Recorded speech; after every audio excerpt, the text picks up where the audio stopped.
Hello everyone, welcome back to my channel. That's me, your English instructor Riaz Eshaan.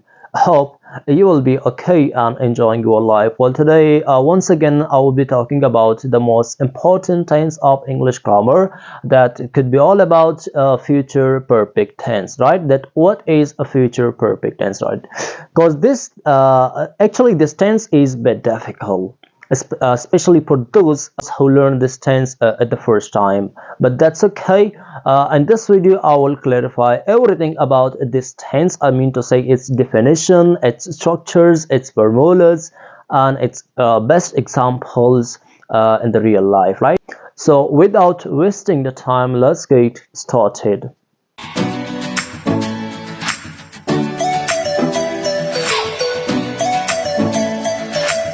Well, په نننۍ ویډیو کې بس تاسو ته ښایم چې فیوچر پرفیکټ ټینس څه ته وایي او دا مونږ چیرته استعمالو او څنګه استعمالولی شو. راځئ په نننۍ ویډیو کې بس تاسو د فیوچر پرفیکټ ټینس په باره کې وایم چې فیوچر پرفیکټ ټینس څه ته وایي. ډېر سمپل ده، ایزي ټینس ده، اگر چې لږ ډیفیکلټ ده، خو نه په دې ویډیو کې به انشاءالله مونږ تاسو هر څه د دې ریلیټډ هر څه دې مونږ به تاسو هغه زده کوو. صحیح ده. پهله راځو د دې ډیفینیشن ته چې future perfect tense څه ته وایي. نو د دې ډیفینیشن تاسو څه دا رقم کولی شئ چې it is used to express an action that is expected to be completed in the future, or you can say that it is used to express a sense of completion of an action that will occur in the future.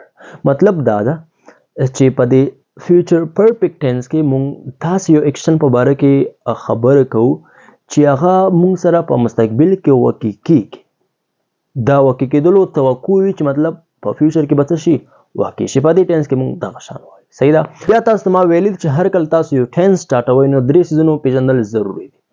یو څه د دې پهچان ده چې د دې اردو جملو کې مونږ سره مطلب د دې اردو جملې مونږ سره څنګه او همدغه شان په دې ټینس کې مونږ سره کم یو هیلپینګ ورب استعمالیږي، همدغه شان په دې ټینس کې مونږ سره د ورب کم یو فارم لګي. نو د دې پہچان په اردو جملو کې دا ده چې په اردو جملو په اخره کې براغلي چوکا ہوگا، چکے ہوگے، چکے ہوگے وغیرہ دغه شان الفاظو پکې راغلي. صحیح ده. او د دې هیلپینګ ورب چې کوم ده هغه مونږ سره ویل هیو ده او شل هیو ده. ویل هیو او شل هیو لکه څنګه چې تاسو ته پته ده چې ویل هیو چا سره لګي او شل هیو چا سره لګي. خو دغه اکورډینګ ټو ګرامر دا مطلب all انګلیش کوم چې ګرامر هغه کې مونږ سره شل هیو او ویل هیو لګیدو چې مطلب شل هیو آی او وی سره لګي بقایا چې څومره هم دی ویل هیو لګي. خو نه په دې اډوانس انګلیش ګرامر کې چې کوم دا مونږ سره ټول څومره هم سبجیکټ دی ویل هیو ورسره لګي. صحیح ده. او دې کې چې مونږ سره د ور کوم یو فارم لګي هغه مونږ سره پاس پارټیسیپل ده، مطلب د ور دریم فارم ده. صحیح ده. نو دا دې پہچانو چې اردو جملې څنګه پہچان ده او هیلپینګ ورب مونږ سره کم یو ده او دې کې مونږ سره د ورب کم یو فارم لګي. صحیح ده. اوس راځو د دې پازیټیو جملو ته چې مونږ د دې پازیټیو جملې به څنګه سازو. صحیح ده. پهله مونږ سره سبجیکټ راځي، بیا مونږ سره هیلپینګ ورب راځي چې ویل هیو ده، بیا مونږ سره د ورب تھرد فارم راځي، بیا مونږ سره آبجیکټ راځي او بیا مونږ سره ډاټ راځي. سمپل. صحیح ده. لکه فور ایگزامپل I will have charged my mobile phone before the power cuts off. مطلب د بجلی تلو نه مخکې به ما خپل موبایل څه کړي هغه به ما چارج کړي. هغه خبرېږي احمد به خپل کور ته رسېدلی.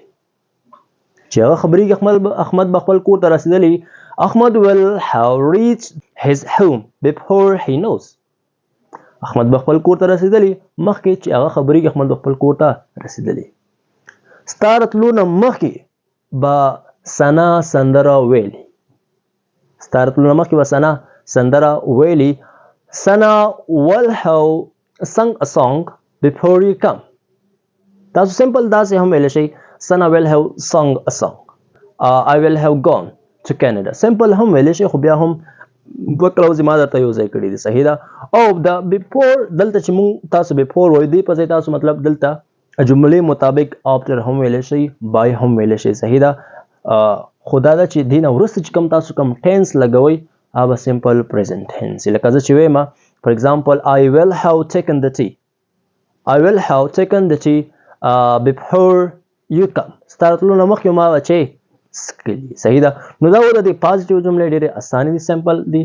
اوس راځو د نیگیټیو ته چې د نیگیټیو به څنګه نیگیټیو د داسه چې پهله موږ سره سبجیکټ راځي بیا موږ سره ویل راځي بیا ناٹ ده بیا هیو ده بیا د ورډ تھرد فارم ده بیا موږ سره آبجیکټ صحیح ده بیا ډاټ ده لکه فار ایگزامپل I will not have reached my home before you come ستا راتلو نه مخکې به زه کور ته نه یم رسېدلی صحیح ده نو دا د نیگیټیو جملې دي او د دې انټراګیټیو جملې چې کوم دي ډېر سمپل دي بیا سټارټ کې ورته څه ولګوئ ویل ولګوئ بیا سبجیکټ ته بیا هیو ده بیا موږ سره د ورډ تھرد فارم ده بیا آبجیکټ ده اخره کې sign of interrogation ده صحیح ده will you have gone to Canada دا د دې انټراګیټیو جمله ده آیا ته به کینیډا ته تللی وې صحیح ده او د دې ډبلیو ایچ کوېسچن هم آسان دي سټارټ کې ورته څه ولګوئ صرف ډبلیو ایچ ورډ ولګوئ نو جمله سمپل ده صحیح ده نو امید لرم چې تاسو پوه شوي په دې ټینس باندې ما خو تاسو ته ویل چې دا مطلب ډیفیکل هم ده خو ډېر اسان هم ده هیڅ داسې مشکل پکې